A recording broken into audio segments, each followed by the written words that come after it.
Olá, boa tarde. Boa tarde. O JC1 começa agora. Depois da aprovação em segundo turno da reforma da Previdência, a Câmara discute agora os destaques que tentam modificar a proposta. Antes da votação, o governo liberou 2 bilhões de reais em emendas parlamentares para projetos na base eleitoral dos deputados. Justiça determina a transferência de ex-presidente Lula para presídio em Tremembé, no interior do estado de São Paulo. O Ministério Público e Defesa discordam da decisão, que ainda não tem prazo para o cumprimento. Casos de sarampo em São Paulo aumentam 60% em uma semana. Campanha de vacinação segue para combater o avanço da doença. E no estúdio, uma conversa sobre a importância da boa informação. Qual é a origem do descaso pelo conhecimento e quais as suas consequências? A Universidade de São Paulo começa amanhã um simpósio sobre a ignorância e o seu impacto na sociedade. Nas notícias internacionais, em reunião do Grupo de Lima, conselheiro de segurança dos Estados Unidos diz que nações terão de escolher entre fazer negócio com os norte-americanos ou com a Venezuela. E o derretimento acelerado nas geleiras do Ártico. 10 bilhões de toneladas de gelo sumiram em um só dia. JC1 Cultura de Informação começa agora.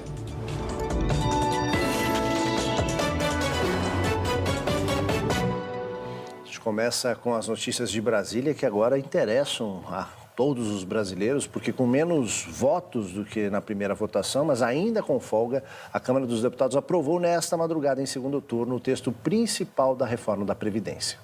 Não houve mudança em relação ao que foi aprovado no primeiro turno, no mês de julho. Os deputados votam, neste momento, os 8 destaques que pretendem suprimir trechos do texto aprovado e a sessão promete ser longa. O texto aprovado esta noite é igual ao que passou no primeiro turno no dia 10 de julho, quando 379 deputados votaram a favor e 131 contra. Desta vez, no segundo turno, o resultado foi de 370 votos a favor e 124 contra. O placar eletrônico mostrou apenas 369 votos a favor, porque, segundo o presidente da Câmara, um voto a favor foi declarado, mas não apareceu no placar. Apesar dos 9 votos a menos, a aprovação ainda foi folgada, porque eram necessários apenas 308 votos.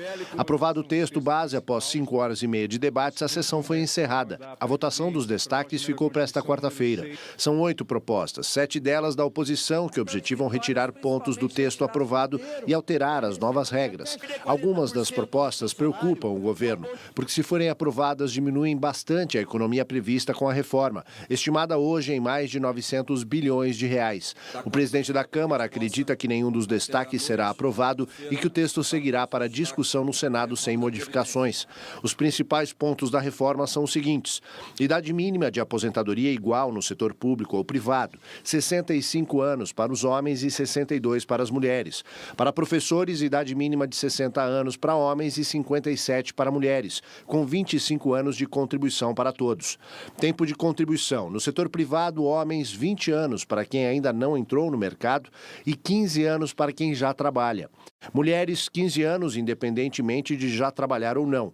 No setor público, 25 anos para homens e mulheres. Para quem já está no mercado de trabalho, haverá ainda uma regra de transição que começa com idade mínima de 61 anos para homens e 56 para mulheres e aumenta 6 meses a cada ano. Para garantir a aprovação sem surpresas, o governo cumpriu 2 promessas feitas antes do recesso. O secretário da Previdência, Rogério Marinho, assinou portaria garantindo que nenhum aposentado ou pensionista receberá menos que um salário mínimo. E o presidente Jair Bolsonaro assinou decreto que destina 2 bilhões de reais para emendas parlamentares, obras e projetos de vários ministérios realizados nas bases eleitorais dos deputados. Sobre a aprovação com folga da reforma nos 2 turnos, o presidente da Câmara disse que a sociedade cansou de promessas que não são cumpridas porque o governo está endividado. A sociedade, eu acho que compreendeu que ou a gente reforma as despesas públicas ou nós vamos continuar prometendo sem ter condição de atender aos eleitores. A previsão de Rodrigo Maia é de que a votação dos destaques, que começou às 11 da manhã, se prolongue até pelo menos 10 da noite de hoje. Depois de aprovado pela Câmara, o texto segue para o Senado, onde terá que passar por mais 2 votações. Bom, agora vamos para Brasília, de onde fala o repórter Lucas Scherer com as informações sobre a votação da reforma. Boa tarde, Lucas. A votação já começou desses destaques, porque a gente sabe sempre que no começo tem aquela fase aí, né? Os líderes falam, né? Há alguns pedidos de obstrução. Em que pé está isso agora? Boa tarde. Boa tarde, Aldo, Joyce, a todos. Olha, já superamos essa etapa aqui no plenário da Câmara, né? O chamado kit obstrução foi curto dessa vez e já foi superado pela maioria. Agora teve início a discussão e votação daqui a pouco do primeiro dos 8 destaques supressivos apresentados em sua maioria pela oposição, né? Que são propostas de retirada de trechos do texto base aprovado na madrugada e que na prática vão flexibilizar regras para acesso ao bônus salarial, pensão, regras de transição e de cálculo do valor dos benefícios e também de acesso ao benefício de prestação continuada. Rodrigo Maia, presidente da Câmara, esteve reunido com o presidente da República, Jair Bolsonaro, e com o ministro do Supremo Tribunal Federal, Alexandre de Moraes, hoje mais cedo, e depois dessa reunião, ele falou que acredita ter entre 375 e 376 votos para derrubar o conjunto dos 8 destaques apresentados. Se isso se confirmar, então, à noite, como é a expectativa que a votação seja encerrada, o texto segue para o Senado, como a gente acompanhava mais cedo, lá a tramitação semelhante à da Câmara. O texto passa por comissão, 2 votações em plenário, com no mínimo de 3/5 dos votos para a aprovação da reforma no Senado também. E a estimativa entre os senadores é que essa tramitação toda leve em torno de 60 dias. Volto com vocês aí no estúdio.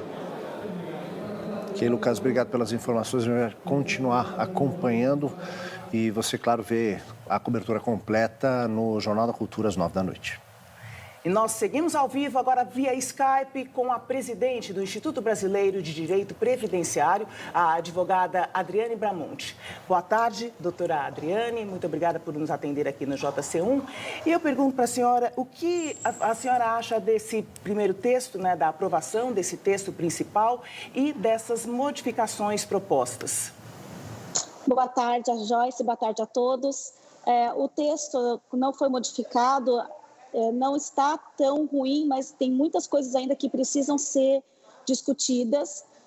Os destaques realmente são pontos bastante importantes, como a pensão por morte não ser inferior ao salário mínimo, como a aposentadoria especial, cuja regra de transição não recepciona quem está próximo do direito à aposentadoria, pretende excluir, mexer de novo com regras de transição. Então, é preciso que haja realmente um olhar mais aprofundado em relação aos destaques que foram apresentados, para que o texto não tenha tanta discussão, tantos direitos sociais que serão reduzidos. Doutora, a gente sabe, né, que nessa fase de votação, como o nosso repórter em Brasília, o Lucas já trouxe, a gente tem uma sinalização de que esses 8 destaques serão derrubados, né? Haverá um esforço no Senado para que essas questões voltem. Se elas não voltarem e esse texto permanecer como está, qual é o impacto que a senhora estima na ponta, nas pessoas que precisam desses benefícios? Na verdade, haverá um grande impacto, Aldo, na questão dos benefícios, porque muda a regra de cálculo de forma bastante significativa. Os benefícios, por exemplo, a aposentadoria por invalidez de quem tem menos de 20 anos de contribuição, ele será aí de 60%. A pensão por morte com possibilidade de receber um valor inferior ao salário mínimo. São questões que, para aqueles que são os mais desfavorecidos, será ainda mais drástica se aprovado sem nenhuma alteração o texto que tramita hoje no Congresso Nacional. Tá, ok. Muito obrigado, doutora, por atender a gente aqui no JC1, pelas suas opiniões. Só uma ressalva aí, né? É importante, o governo já assumiu um compromisso de não permitir que nenhum benefício seja pago num valor menor a um salário mínimo, né? A gente vai continuar acompanhando o desdobramento disso, né, Joyce? É isso aí. E olha, você que está nos acompanhando, fique de olho também nas redes sociais. O nosso Instagram é @JC1Oficial. O Twitter é o jornal, @jornal_cultura. E nós também estamos ao vivo pelo Facebook e pelo Twitter, pelo YouTube. Pois é, e você pode participar do nosso programa com perguntas, comentários, mas utilize aí aquele jogo da velha, #JC1 para isso, viu? Falar de saúde, menos de um mês depois do início da campanha de vacinação contra o sarampo, o número de casos da doença aumentou no estado de São Paulo. Na última semana, o aumento foi de 60%. Em todo o estado, já são 967 casos de sarampo. A capital paulista concentra 80% dos casos. São hoje 778 notificações. Na semana passada, eram 484 casos, um aumento de 60,74% em 7 dias. Esse número aumentado tem a ver com o diagnóstico confirmado, tá?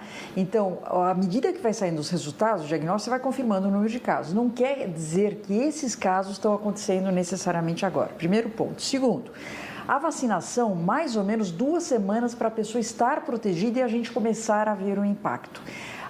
Ainda a população que está adoecendo são as crianças menores que 1 ano, de 6 meses a 1 ano, e também entre 15 e 29 anos, que é a campanha. Então, a campanha tem que reforçar.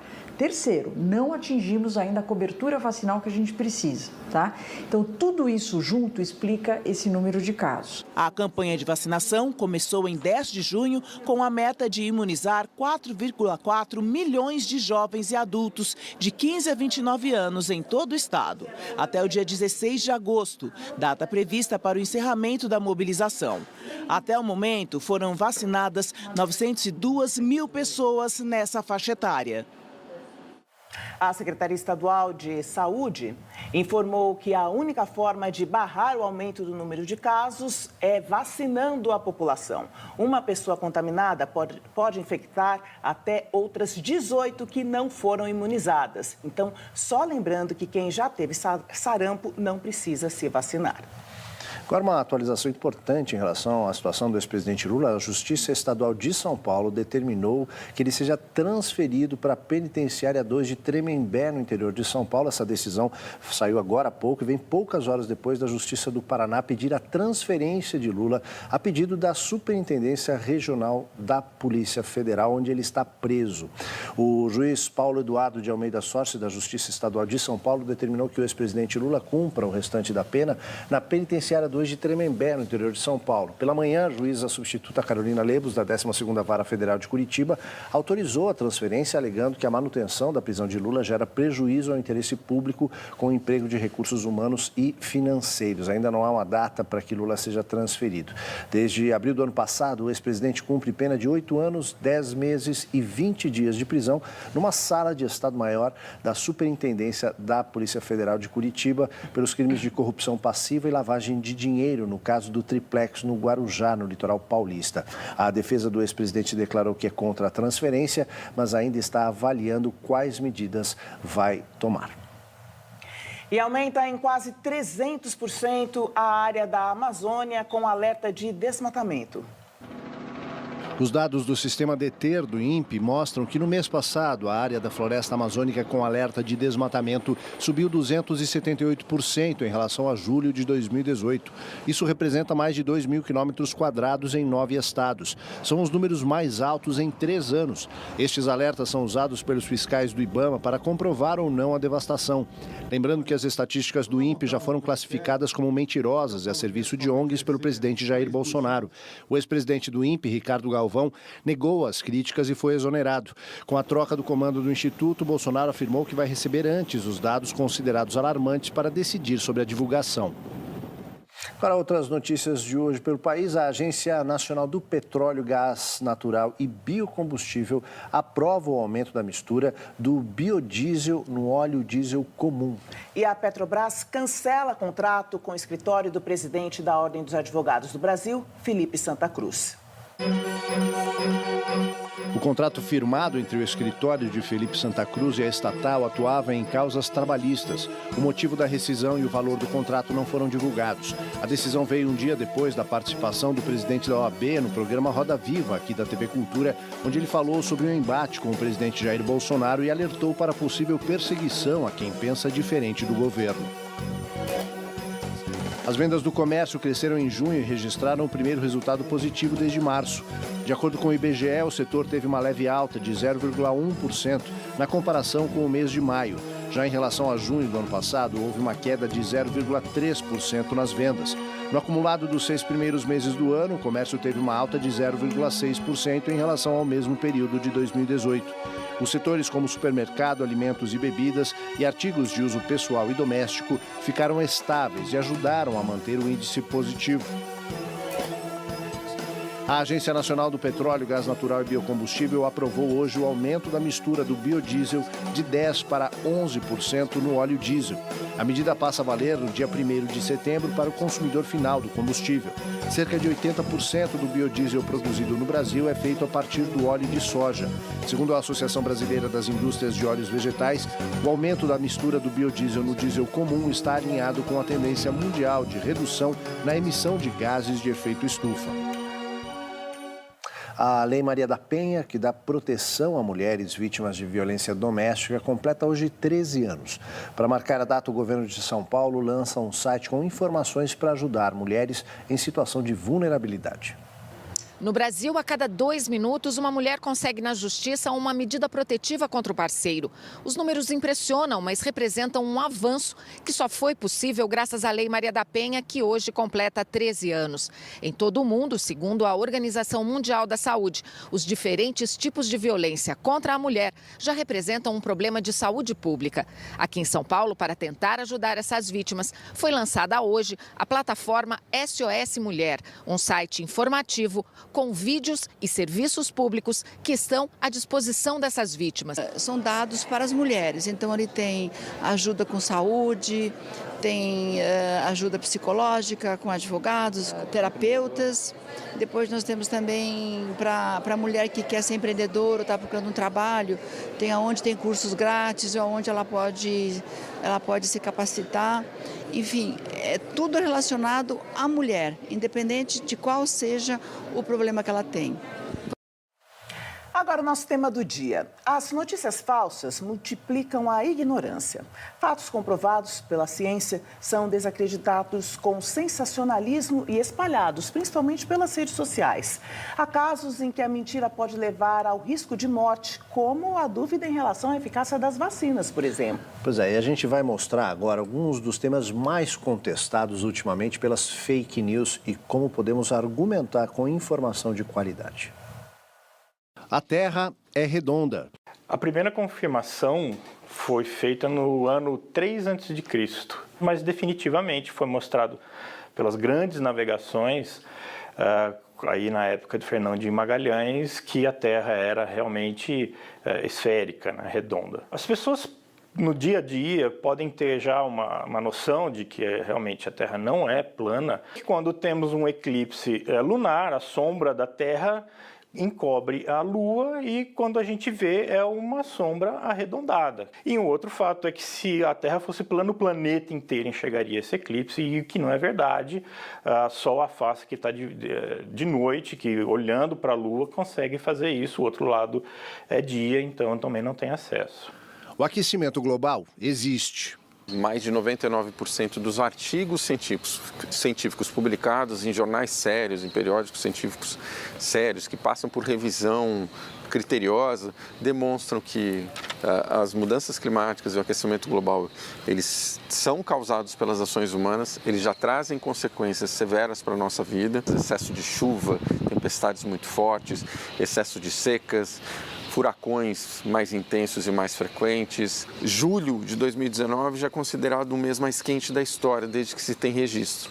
Então, hoje nós temos a identificação de um aquecimento global generalizado ocorrendo em pelo menos 98% da superfície terrestre, e isso é sem precedentes. As vacinas são eficazes e seguras. As vacinas, depois da água potável, que é uma coisa fantástica no mundo inteiro, é uma das medidas mais importantes em termos de saúde pública. É muito fácil prevenir doenças que a gente tem a vacina. Tem muitas vezes que a gente, infelizmente, ainda não tem, mas as que a gente tem, basta você, uma vez ou eventualmente 2 vezes, dependendo do número de doses, tomar uma vacina e estar protegido muitas vezes para o resto da sua vida. Então, não existe nada mais simples e seguro em termos de prevenção de doença do que a vacina. Mesmo depois que uma vacina veio para o mercado, depois que ela foi arduamente estudado e visto a segurança disso, a gente continua fazendo o que a gente chama de vigilância pós-mercado. Ou seja, você já está vacinando os países, os Estados Unidos faz isso muito bem, já está usando a vacina na rotina e eles continuam avaliando se aquela população está tendo algum tipo de evento adverso ou evento indesejado, e isso é reportado e é seguido. As notícias devem sempre ser checadas. Fake news são notícias falsas, né? E aí o nosso telespectador pode estar pensando, puxa, notícias falsas sempre existiram. Sim, sempre existiram. Tem relatos da Roma Antiga, já tinham, né, folhetos, pergaminhos com informações falsas. O que mudou? É uma máquina de construir uma informação, uma desinformação, né? Uma informação que não precede, ou ela é uma informação misturada de dados reais, descontextualizados do tempo. Você não vai conseguir, milhares de informações que você tem no grupo da academia, no grupo da família, no grupo do trabalho, ter noção se é verdade ou não. Primeiro, duvide se aquilo procede, não compartilhe. Largue lá, parado no seu grupo, delete, vá checar sempre. Bom, negar aquilo que já sabemos ou questionar o que desconhecemos. Afinal, o que é a ignorância? Para nos ajudar a entender esse tema, hoje nós recebemos a Natália Pasternak, que é presidente do Instituto Questão de Ciência, e o sociólogo Lenin Bicudo Bárbara. Bom, primeiro, obrigada pela presença de vocês. Acho que para começar a exemplificar e deixar bem claro, né, a diferença das coisas, uma coisa é falar da questão comportamental, né, da convivência entre as pessoas. Outra coisa é falar da área da ciência. Então, esse comportamento crescente de se negar aquilo que já está tido e reconhecido como certo, né, como comprovado, é uma forma de se exemplificar o que é a ignorância ou esse crescimento de um comportamento tido como ignorante?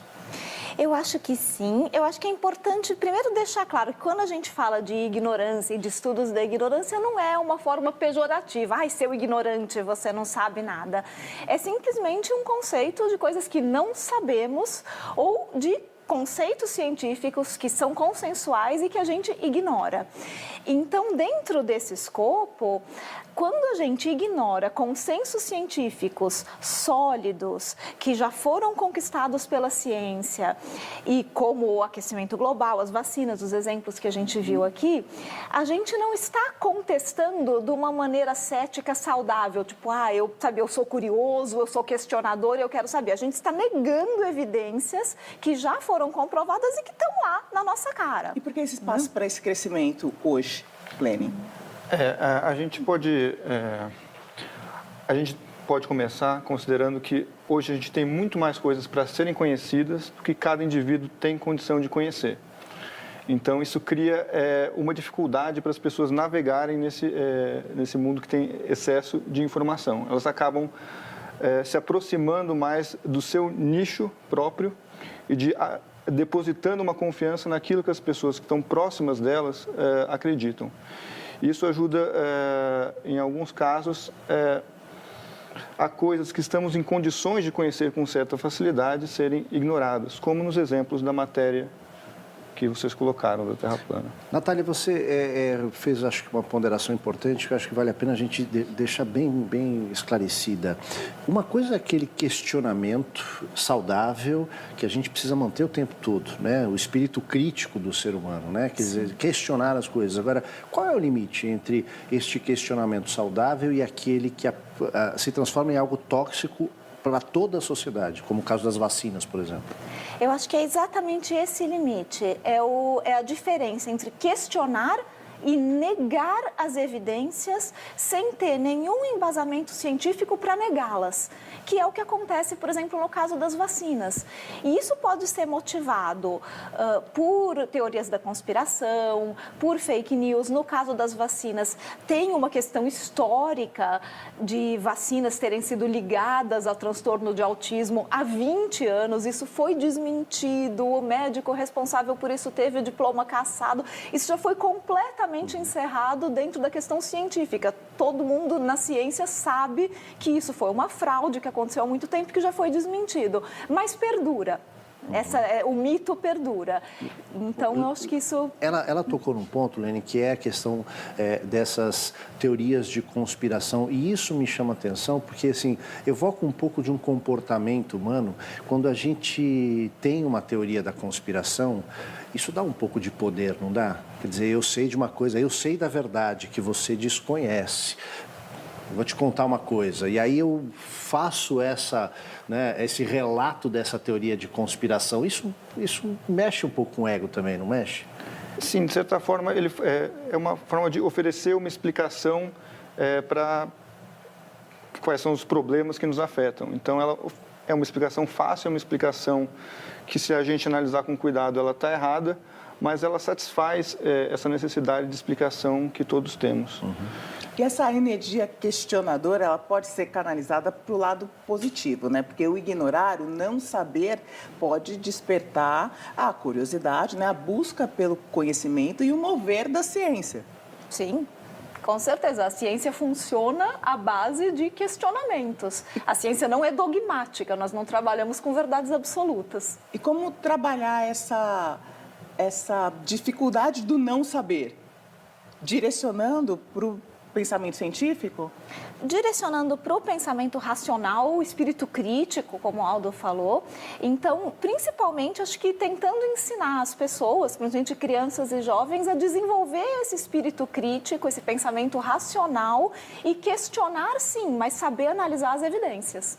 Sim. Fundamental. Eu fiquei pensando aqui, será que falta também um pouco de percepção diante do que a gente falou até antes, do que é ciência?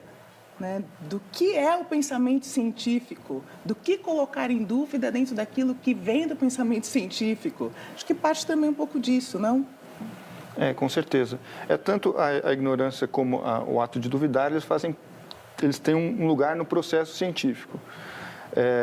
Quando os cientistas geralmente estão se comunicando para o público, eles apresentam fatos, que são o conhecimento pronto. Mas tem essa parte do processo que envolve... Os cientistas conversam entre si sobre o que eles não sabem. Eles colocam dúvidas. E a questão é tentar saber quando isso é adequado e quando isso já não é o caso, porque existem questões que são resolvidas, afinal de contas. A divulgação, o fortalecimento dessas teorias que espalham conceitos próprios da ignorância, de novo, não pejorativamente, mas né, dessa negação de conceitos, né, que a gente já confirmou, obedece, em alguma medida, a uma estrutura de poder, a uma estrutura de controle? É mais fácil controlar aqueles que ignoram, aqueles que decidem ignorar? É uma questão que é importante a gente tentar... Existe, sim, essa possibilidade, algo que foi muito colocado desde a história da filosofia. A ignorância é uma forma de dominar as pessoas. Mas, às vezes, isso não acontece de uma maneira tão necessariamente imposta pelo poder como... às vezes a gente pensa isso. É mais simplesmente que às vezes é difícil adquirir conhecimento, é difícil você saber navegar nesse mundo que você tem várias opções e isso é algo que pode ser aproveitado politicamente. Entendi. Porque me parece que, de alguma maneira, quando você começa a questionar coisas que, para a gente, são, por exemplo, pilares da civilidade, a civilização humana avançou tanto para chegar onde nós chegamos, e quando nós negamos alguns conceitos que são fundamentais, por exemplo, que a Terra é redonda, né, ou que o Sol é o centro, né, desse nosso sistema, né, e que tem gente que foi queimada na fogueira por causa disso, né, mas isso há séculos atrás, de um obscurantismo que a gente espera que não volte, né? Agora, a impressão que dá é que quando se questiona essas bases, esses pilares, você de alguma maneira faz com que tudo fique um pouco relativo, com que tudo possa ser questionado. E alguns conceitos civilizatórios fundamentais também acabam entrando nesse barco. Vocês acham que é esse risco ou não? Eu acho que a gente está passando por um momento dessa relativização da verdade. E a ciência não encaixa nessa discussão que é uma discussão, acho, muito mais filosófica do que científica. Então, quando a gente entra nesse movimento de que a verdade é relativa, a minha verdade é diferente da sua verdade, para a ciência não. A ciência trabalha com um processo investigativo de fatos e processos naturais. Então, para a ciência, o método investigativo, que é o método científico, vai fazer com que a gente se aproxime o mais perto possível dos fatos. E é com essa verdade que a ciência lida, que não é uma verdade absoluta, não é dogmática, mas é o mais próximo possível que a gente consegue chegar da verdade com as melhores ferramentas que a gente tem naquele momento. Entendi. Natália, Lene, obrigado pela participação de vocês aqui no JC1. A gente espera também ter levado aí para você em casa pelo menos um ponto de interrogação para algumas questões aí. Muito obrigado pela presença de vocês. Obrigada. Até a próxima. Mas ó, a gente não vai mudar totalmente de assunto, porque agora a gente vai para o nosso espaço das artes. Quem vai ocupar esse espaço é o Cadu Cortez, com o teatro como ferramenta para reflexão sobre esses conceitos que podem levar à ignorância. Cadu. Oi, Aldo. Pois é, a gente está aqui num bairro aqui na zona sul da cidade de São Paulo, no bairro da Saúde, para tentar entender um pouquinho como o teatro pode colaborar, de certa forma, para esse conceito, para esses conceitos que vocês discutiram tanto aqui. Eu estou do lado do Dinho Lima Flor, que é ator e fez uma adaptação do texto do Frei Beto, importante nesses dias de hoje, né, Dinho? Sim, isso é super importante, Frei Beto. Evoé, salve Frei Beto. Vamos lá, então? Vamos. Dentro da palavra, existem muitas palavras. Varal, lapa, vara, ara, para e pá. Pá, instrumento de remover terra. Pá, sigla do estado do Pará. E pan, divindade pastoril. Pala, eleque. Encerra ao menos 15 significados. Peça de boné militar, cartão para cobrir cálice de mista, parte do vestuário de sapato e etc. Lavra é área de mineração. Lá, símbolo do lantânio. Vá, de voltampere e van. O que nem uma palavra em si, a menos que equivocadamente pronunciada. Palavra se faz com uma só vogal. A primeira letra do alfabeto e mais 4 consoantes. Há muitas palavras. A de Deus, a de honra, a do rei que não volta atrás e a que se dá para afirmar compromisso ou promessa. Dentro da palavra também existe ala, que tem a ver com fila ou parte de uma construção, e também existe ar, sem o qual não se pode respirar, e sentidos, significados e conceitos. A palavra ganha mais valor quando entremeada de silêncios. Derramada assim de boca aberta, esvai-se. Comprida nas ânsias, é por angústia, faz mal. De bom é o que não se fala entre uma palavra e outra. Então vem aí a palavra inaugurando o mundo, mas as palavras salvam. E pesam as palavras. Talvez porque seja a mais genuína invenção humana. Os papagaios não falam, só repetem. Não escapam de seus limites atávicos.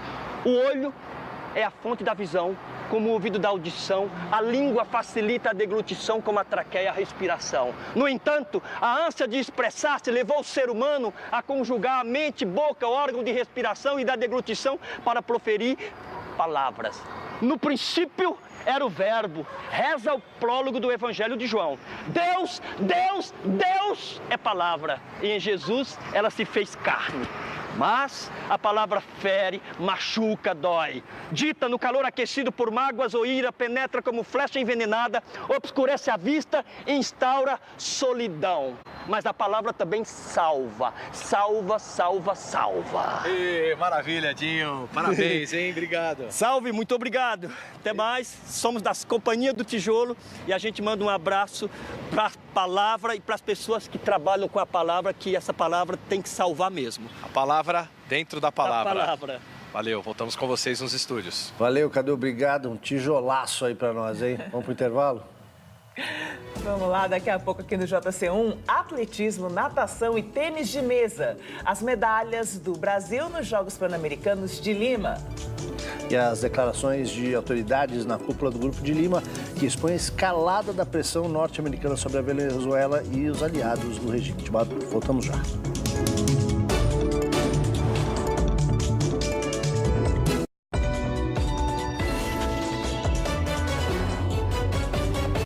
A gente volta com as notícias internacionais. Mais de 1.500 moedas de ouro são roubadas à luz do dia no México. Homens armados invadiram uma fábrica de moedas do governo mexicano e roubaram mais de 1.500 moedas de ouro, num valor estimado em 50 milhões de pesos, ou cerca de 10 milhões de reais. Os assaltantes entraram no local, que fica numa avenida movimentada, perto das 10 horas da manhã. Foram até o cofre, encheram uma mochila e fugiram antes da chegada da polícia. Conhecidas como centenários, as moedas comemorativas feitas em ouro com 90% de pureza são negociadas por cerca de 7 mil reais. Em Hong Kong, na China, centenas de advogados vestidos de preto marcharam em silêncio pelo centro da cidade, passando pelo prédio do Departamento de Justiça e escritórios do governo. Eles denunciam a secretária de Justiça, Teresa Cheng, por usar princípios ilegais em detenções de pessoas e pedem uma investigação independente sobre as prisões de manifestantes nas últimas 9 semanas de protestos. Os advogados ainda exigem a renúncia da líder do governo, Carrie Lam, e o fim definitivo da lei de extradição, que tem provocado revolta na população de Hong Kong. John Bolton, conselheiro de Segurança Nacional de Donald Trump, disse numa reunião do Grupo de Lima que os países vão ter de escolher entre fazer negócios com os Estados Unidos ou com a Venezuela. Em Caracas, o líder da oposição, Juan Guaidó, comemorou as sanções norte-americanas. Na sede das Nações Unidas, o embaixador venezuelano Samuel Moncada afirmou que os Estados Unidos são uma ameaça à paz internacional e pediu ao Conselho de Segurança e ao secretário-geral da ONU que tomem alguma atitude. Agora, esporte, hora de atualizar a participação brasileira com medalhas nos Jogos Pan-Americanos de Lima 2019. Depois do intervalo, aqui no JC1, o aquecimento global diminui o gelo na Groenlândia. Altas temperaturas derreteram 10 bilhões de toneladas de gelo em um dia.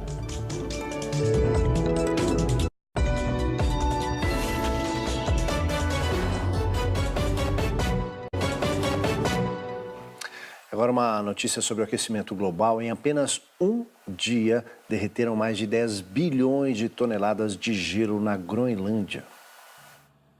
Enquanto produzia um vídeo sobre alterações climáticas, o documentarista dinamarquês Kaspar Harlev registrou imagens com momentos históricos do derretimento da camada de gelo na Groenlândia. Nos últimos dias, no continente gelado, foram registradas temperaturas acima dos 20 graus. Cientistas do Instituto Meteorológico da Dinamarca afirmam que a camada de gelo da Groenlândia terminou o mês de julho com uma perda de quase 200 bilhões de toneladas de gelo.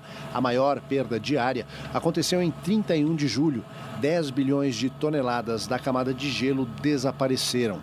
As mudanças climáticas já provocaram consequências em boa parte do manto de gelo, incluindo a área da estação de Summit, que fica na parte mais alta da ilha da Groenlândia. As temperaturas vão continuar altas na região até o final deste mês e a camada de gelo pode sofrer um derretimento substancial e provocar a elevação do nível de água nos oceanos de todo o planeta. JC1 termina aqui. Uma ótima tarde para você. Continue com a gente pelas redes sociais, no Instagram, @JC1 Oficial, e no Twitter e Facebook. Acompanhe tudo pelo Jornalismo TV Cultura. Boa tarde para você, até amanhã à 1h.